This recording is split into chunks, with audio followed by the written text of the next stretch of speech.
Hello everyone, Namaste, welcome back to the channel। Market analysis के एक और video में आप सभी का बहुत बहुत स्वागत है। हम वीकेंड पर वीकली मार्केट एनालिसिस का वीडियो बनाते हैं, तो चलिए शुरू करते हैं। सबसे पहले बात कर लेते हैं मार्केट ओवरव्यू की कि इस वीक मार्केट में क्या हुआ एंड निफ्टी 50 की क्या परफॉर्मेंस रही।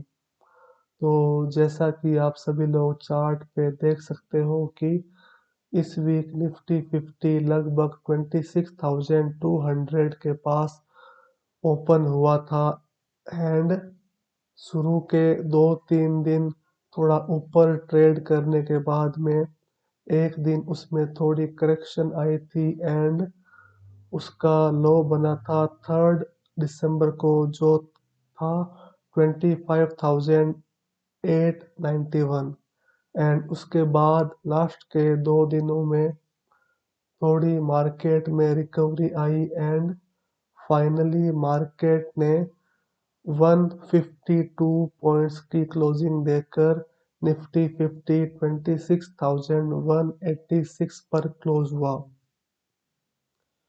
और अगर स्टॉक्स की बात करें तो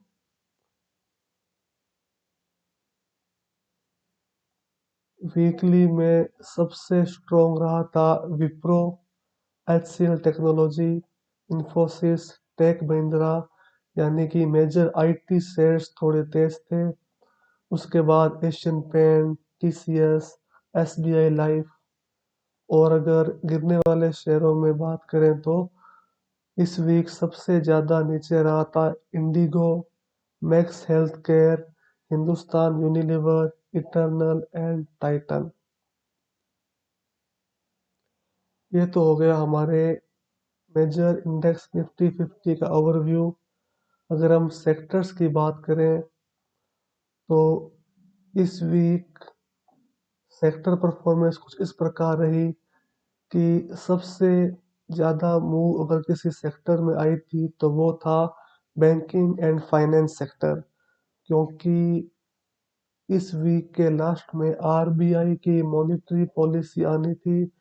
तो हो सकता है कि उसके एंटिसिपेशन में एंड पॉलिसी आने के बाद थोड़े बैंकिंग एंड फाइनेंस शेयरों में तेजी थी, तो फाइनेंस एंड बैंकिंग के शेयर थोड़े तेज थे एंड अदर्स में जो शेयर इससे रिलेटेड थे जैसे कि ऑटोमोबाइल एंड एंसिलरी, वो भी थोड़े तेज थे। और उसके बाद देखें तो iron and steel, information technology and infrastructure, agriculture, alcohol, ये सब सेक्टर्स थोड़े तेज थे। सबसे ज़्यादा तेज था बैंकिंग एंड फाइनेंस सेक्टर।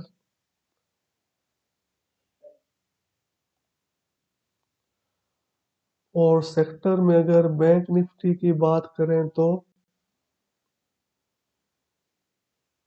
और अगर बैंक निफ्टी की बात करें कि बैंक निफ्टी की इस वीक में क्या परफॉर्मेंस रही, तो वो कुछ इस प्रकार है कि बैंक निफ्टी भी लगभग 59,700 के पास ओपन हुआ था एंड उसका लो था 58,925 एंड उसकी क्लोजिंग हुई 60,000।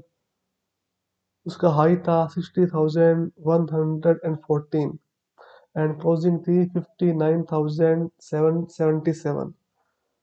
मेजर चीज़ें देखने पे ये पता लगता है कि इस वीक जहाँ पे इंडेक्सेस जहाँ पे इंडिसेस की सभी की ओपनिंग थी, लगभग वहीं पे क्लोज हुए हैं। नेट नेट में करंट वीक में कोई ज़्यादा चेंज नहीं आया, जो ओपनिंग था वही लगभग क्लोजिंग रहा। और अब अगर चार्ट्स पे आ जाए, क्योंकि एज ए चार्टिस्ट हमें तो मेजर चार्ट में क्या हो रहा है उसी से इम्पैक्ट पड़ता है। तो अगर चार्ट पे आ जाए तो चार्ट पे अगर हम वीकली चार्ट पे बात करें तो निफ्टी अभी लगभग अपने पीछे वाले हाई के आसपास ही खड़ा है। तो जो उसका लास्ट सितंबर में हाई था, अभी निफ्टी तकरीबन उसी हाई के आसपास है। तो ये वाला लेवल 26,200 से लेके 26,300 का लेवल उसके लिए अभी रेजिस्टेंस का काम कर सकता है। तो मार्केट यहाँ से वापस नीचे घूम सकता है। एंड अगर देखो तो इस वीक की कैंडल भी रेड बनी है। तो हो सकता है कि अगर इस वीक की क्लोजिंग इस वाली कैंडल के ऊपर ना हो तो हम देख सकते हैं कि मार्केट अपने रेजिस्टेंस के पास आके थोड़ा रुक रहा है। तो अगर आप वीकली चार्ट पे देखोगे तो निफ्टी ने 24,200 के पास से एक अपवर्ड मूव दिखाया है और अभी वो अपने पीछे वाले हाई के पास, जो कि उसका रेजिस्टेंस भी है, अभी वहीं पर खड़ा है। तो इस वीक में देखना होगा कि क्या होता है, रेजिस्टेंस को ब्रेक करके ऊपर निकलता है या फिर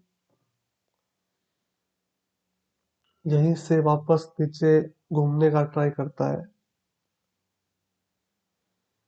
और अगर बैंक निफ्टी की बात करें तो बैंक निफ्टी तो अपना प्रीवियस हाई काफी पहले ही, अगर बैंक निफ्टी की बात करें तो बैंक निफ्टी ने अपना प्रीवियस हाई तो काफी पहले क्रॉस कर दिया था, लेकिन ये वीक की जो कैंडल बनी है वो निफ्टी 50 की तरह ही रेड कैंडल बनी है। तो ये रेड कैंडल हमें ये हिंट देती है कि हो सकता है कि आने वाले वीक में ऐसी रेड कैंडल्स और बन जाए। बट जब तक मार्केट, जब तक bank Nifty daily time frame पर 200 ईएमए के ऊपर ट्रेड कर कर रहा है, जब तक हम कोई नेगेटिव सेंटीमेंट हावी होने नहीं दे सकते, क्योंकि एज ए चार्टिस्ट हमें ये प्रिडिक्ट करना नहीं होता कि मार्केट आगे क्या कर सकता है या क्या होने वाला है। जो हो रहा है we have to follow the trend. तो अभी ट्रेंड तो यही बता रहा है कि market shorter term time frame पर, यानी कि bank Nifty shorter time frame पर भी 200 ईएमएस के ऊपर ही है and and upward price action बनाता हुआ ऊपर ही जा रहा है। एंड जब तक ये ट्रेंड कंटिन्यू होता है तब तक हम यही मानेंगे कि आगे भी ये ऊपर का ही ट्रेंड बना रहेगा। हम कुछ क्रूशियल लेवल्स जरूर मार्क कर सकते हैं, जैसे बैंक निफ्टी में ये वाला लेवल है जो कि 58,700 के आसपास का है। जब तक मार्केट इस लेवल की रेस्पेक्ट करता है तब तक हमें उसको स्ट्रोंग ही मानना है एंड कोई भी नीचे के बारे में नहीं सोचना है एक बार के लिए। तो ये था बैंक निफ्टी का एनालिसिस।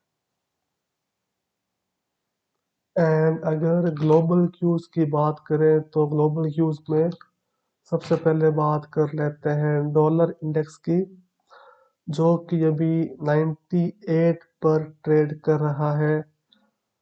तो ये मार्केट के लिए थोड़ा सा पॉजिटिव होता है कि अगर डॉलर वीक है तो स्टॉक मार्केट जनरली थोड़े पॉजिटिव होते हैं।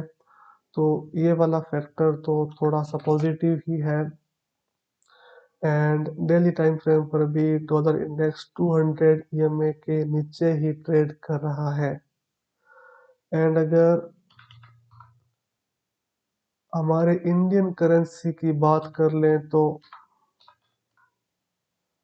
रुपी आईएनआर की अगर बात करें तो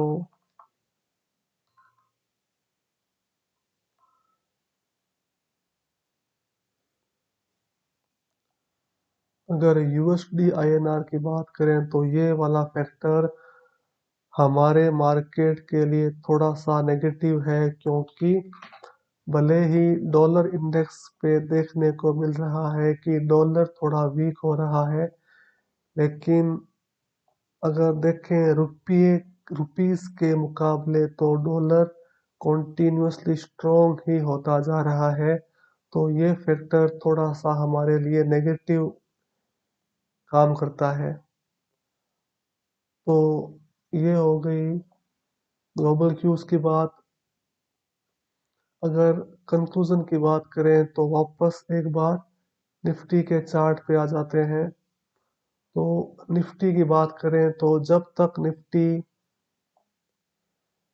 26,400 का रेजिस्टेंस ब्रेक करके ऊपर थोड़े टाइम तक ट्रेड करके ऊपर नहीं स्टार्ट होता, तब तक हम कोई नई मूव एक्सपेक्ट नहीं कर सकते। एंड नीचे के अगर लेवल्स मार्क करें तो फर्स्ट लेवल है 25,800, उसके बाद 25,300 एंड फाइनल जो लेवल है वो है 24,200।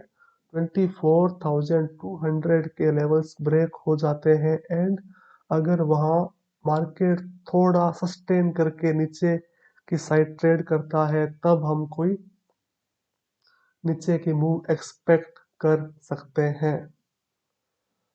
तो गाइस, ये था हमारा मार्केट एनालिसिस का वीडियो, जिसमें हमने बात की निफ्टी 50 की, बैंक निफ्टी की, ग्लोबल क्यूज की एंड इम्पोर्टेंट लेवल्स की। तो आज के लिए इतना ही रखते हैं एंड मिलते हैं हमारे नए वीडियो में। Thanks for watching. बाय।